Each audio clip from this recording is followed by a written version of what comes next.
Halo semua, salam multimedia. Pada video ini saya akan menjelaskan tentang cara mengharmonisasikan ISO IEC IEEE 12207 dengan menggunakan Scrum Framework. ISO 12207 digunakan dalam menentukan proses apa saja yang dibutuhkan, sedangkan Scrum digunakan dalam eksekusi proses-proses tersebut. Sebelum kita mengharmonisasikan keduanya, kita harus terlebih dahulu menentukan area kunci apa saja yang ada pada Scrum. Dari area-area kunci tersebut, kita tentukan proses apa saja pada ISO 12207 yang dapat digunakan, sehingga tidak semua proses pada ISO 12207 kita gunakan. Dan yang terakhir adalah selaraskan proses tersebut dengan Scrum Practice.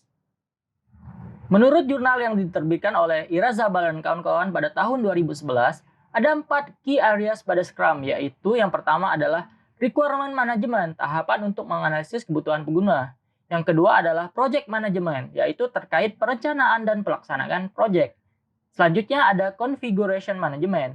Dan yang terakhir adalah Measurements, berkaitan dengan penilaian pekerjaan yang telah dilakukan. Dari 5 key areas yang ada pada Scrum tersebut, ada 8 proses pada ISO 12207 yang dapat diterapkan. Proses yang pertama adalah Supply Process.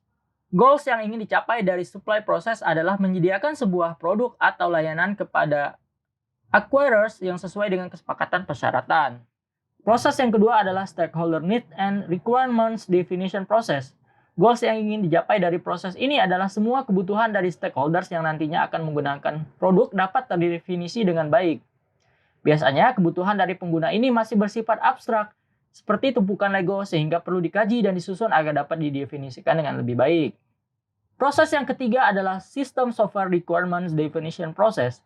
Goals dari proses ini adalah untuk mentransformasikan kebutuhan dari stakeholders dan pengguna ke dalam pandangan teknis.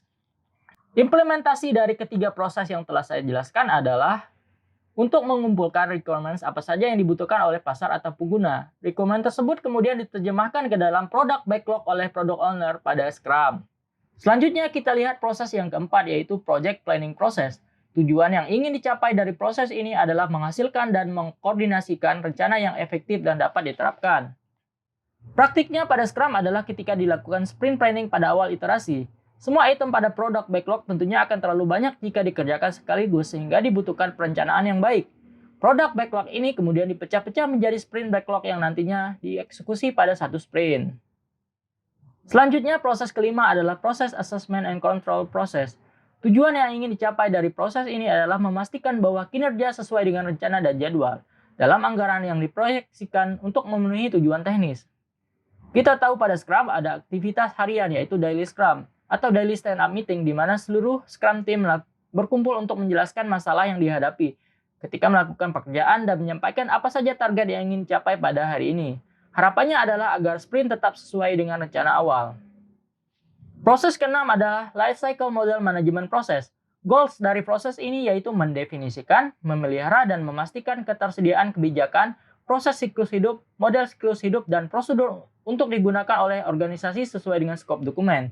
Implementasinya pada Scrum adalah dengan adanya Scrum Master, maka semua kebutuhan terkait proyek akan terlaksana dan terkontrol dengan baik. Scrum Master harus memastikan bahwa iterasi menghasilkan increment yang diharapkan pada setiap akhir dari sprint.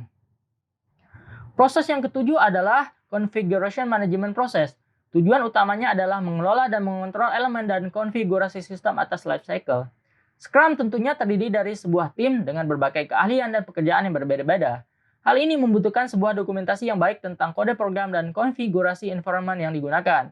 Dengan demikian, kolaborasi antar anggota tetap terjaga dengan harmonis. Proses yang terakhir yaitu Measurement Process. Proses ini membutuhkan goals untuk mengumpulkan, menganalisis, dan melaporkan data dan informasi yang objektif kepada manajemen dan menunjukkan kualitas produk, layanan, dan proses.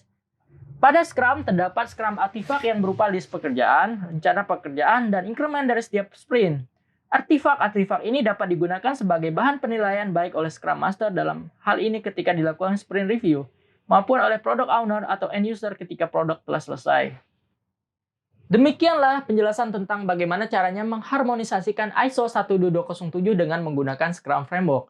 Hasil yang diharapkan adalah dengan mengharmonisasikan keduanya, kualitas perangkat lunak menjadi lebih terjamin sehingga kepuasan konsumen dapat tercapai. Sampai jumpa lagi di video selanjutnya.